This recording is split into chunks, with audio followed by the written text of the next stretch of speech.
लोमड़ी को अंगूर ऊंचाई पर होता है, उछल कर नहीं पा पाते हैं तो कहते हैं अंगूर खट्टे हैं। हम लोग उनके लिए काम कर रहे थे, उनको मुख्यमंत्री बनाए हुए थे तो कल तक अच्छा थे। हमने अपना समर्थन वापस लिया, उनके कहने को जो नाजायज़ बातें थी उसको नहीं माना तो हम लोग बुरे हो गए।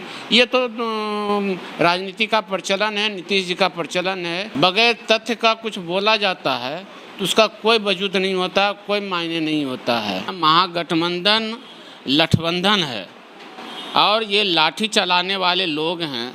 चाहे वो रामवृक्ष सदा के नाम से देख लीजिए, उनका क्या बोली निकलता है, क्या सभ्यता उनके मुंह से टपकती है।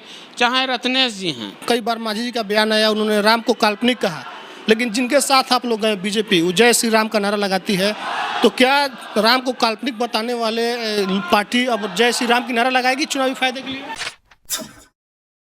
बिहार के पूर्व मुख्यमंत्री जीतन राम मांझी की पार्टी हिंदुस्तानी अवाम मोर्चा अब महागठबंधन के साथ नहीं है, बीजेपी के साथ है। लेकिन जब तक ये लोग महागठबंधन में थे सब ठीक था।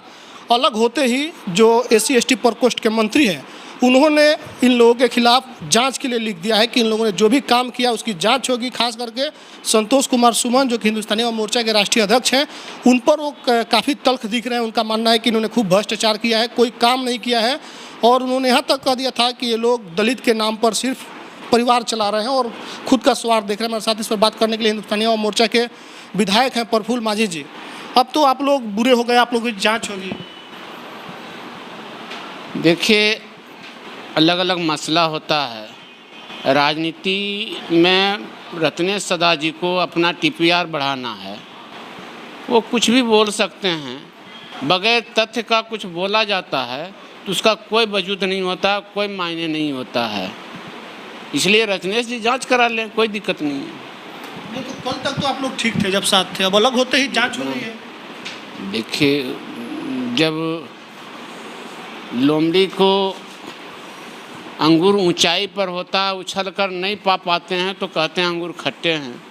हम लोग उनके लिए काम कर रहे थे, उनको मुख्यमंत्री बनाए हुए थे तो कल तक अच्छा थे। हमने अपना समर्थन वापस लिया, उनके कहने को जो नाजायज़ बातें थी उसको नहीं माना तो हम लोग बुरे हो गए। ये तो राजनीति का प्रचलन है, नीतीश जी का प्रचलन है। इसमें उनको चश्मा जैसा है वो देख रहे हैं।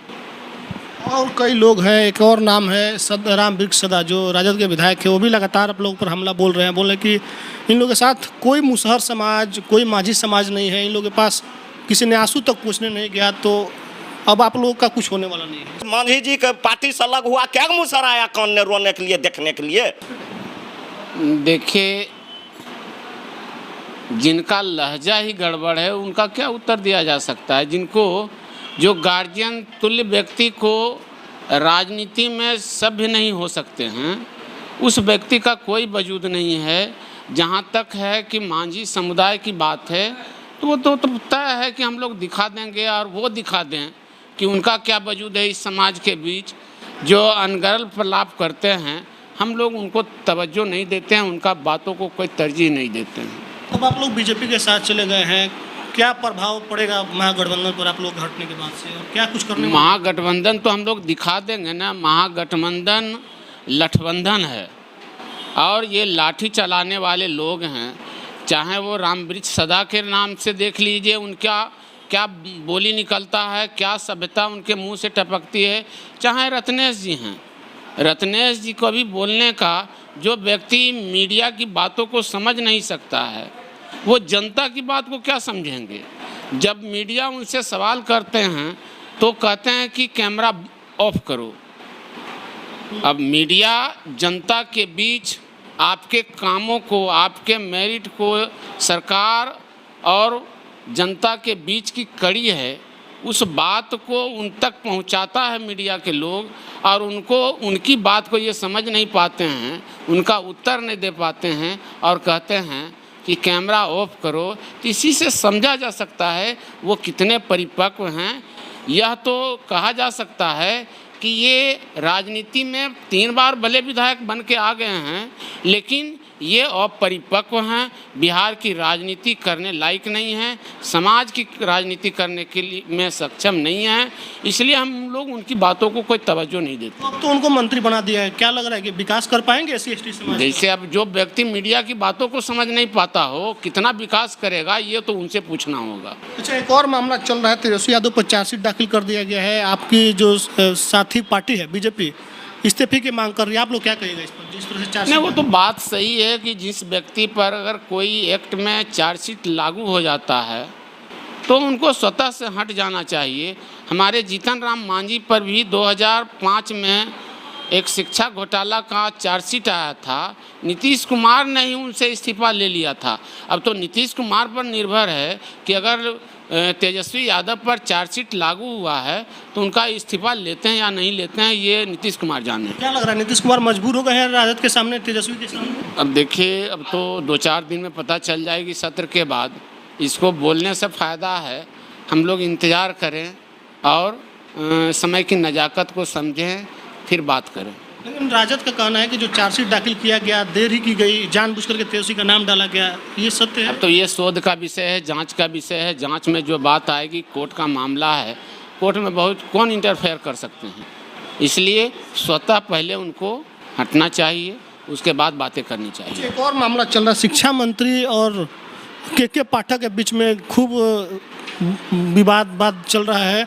आप किसको ठीक मान रहे हैं, क्या के पाठक अपनी जगह ठीक है या फिर पितृपत्र लिखने वाले शिक्षा मंत्री? देखिए, बात दोनों के दायरे का है, दोनों दायरे से बाहर हैं, इसलिए हम लोग तो इसकी जांच करवा करके जो है सो जो तथ्य सामने आवे उस पर कार्रवाई होनी चाहिए। अच्छा, एक सवाल और ये पूछा जाता है कि आप लोग कई बार मांझी जी का बयान आया, उन्होंने राम को काल्पनिक कहा, लेकिन जिनके साथ आप लोग गए BJP, वो जय श्री राम का नारा लगाती है, तो क्या राम को काल्पनिक बताने वाले पार्टी अब जय श्री राम की नारा लगाएगी चुनावी फायदे के लिए? देखिए, नारा लगाना अलग बात है, मानना अलग बात है, ये लोगों का आस्था का विषय है। इस पर बहुत ज़्यादा बोलने से और यही बहुत ज़्यादा थीसिस देने से कोई फ़ायदा नहीं है। हम लोग जनता को मानते हैं, जनता सर्वोपरि है, जनता प्रकृति है, जनता भगवान है। मांझी जी का तो काफ़ी विवाद हुआ, उनकी जबान काटने तक की बात आ गई थी, तो कैसे फिर चीज़ों को जिसे आप लोग- कहना और करना अंतर है। हम लोग क्या करेंगे वो आप लोग भी देखेंगे। कोई नारा लगाने से थोड़े जो है सो नेता बन जाता है। नहीं, BJP का तो पूरा फोकस राम और जय श्री राम का फोकस हो सकता है। हिंदुस्तानी अवाम मोर्चा जनता को सब चीज़ समझती है, जनता को मानती है। तो आप लोग अपने बातों पर अडिग रहेंगे जो राम को लेकर के विवाद? देखिए, बात तो अलग चीज़ है, वो आस्था का विषय है, कौन किस समय आस्था क्या करता है, वो आस्था अपने मन की बात है, अपने मन से सोचा जाएगा। चलिए, तो हमारे साथ हिंदुस्तानी अवाम मोर्चा के विधायक प्रफुल्ल मांझी थे। इनका कहना है कि जो लोग भी बयान दे रहे हैं या फिर जांच की बात कर रहे हैं, रत्नेश सदा हो, राम वृक्ष सदा हो, वो लोग जांच करा ले, और हम लोग कहीं गलत नहीं थे। नीतीश कुमार दबाव बना रहे थे और चाह रहे थे कि हम लोग पार्टी विलय कर दें। उन्होंने सबसे पहले इस चीज़ का खुलासा किया कि क्या कारण है जिस वजह से ये लोग अलग हो रहे हैं। सबसे पहले बयान इस बात पर देने वाले प्रफुल्ल मांझी ही थे, लेकिन अब ये लोग क्या करेंगे, क्या राम को काल्पनिक बताने वाले लोग अब जय श्री राम का नारा लगाएंगे, इस पर भी उन्होंने अपनी प्रतिक्रिया दी है। शिक्षा मंत्री और के पाठक के बीच का विवाद, उस पर भी उन्होंने बोला तेजस्वी यादव को इस्तीफा स्वतः दे देना चाहिए, क्योंकि एक और मामला, एक समय था जब जीतन राम मांझी पर घोटाले का चार्जशीट दाखिल हुआ था तो नीतीश कुमार ने इस्तीफा ले लिया था। तो अब क्या तेजस्वी यादव से नीतीश कुमार इस्तीफा लेंगे या फिर मजबूर हो गए हैं नीतीश कुमार, राजद और तेजस्वी के हाथ हो? जो भी आपकी प्रतिक्रिया कमेंट बॉक्स में लिखेगा। फेसबुक पर देखते हैं वीडियो शेयर कीजिएगा, यूट्यूब देखते हैं चैनल को सब्सक्राइब कीजिएगा। बहुत बहुत धन्यवाद।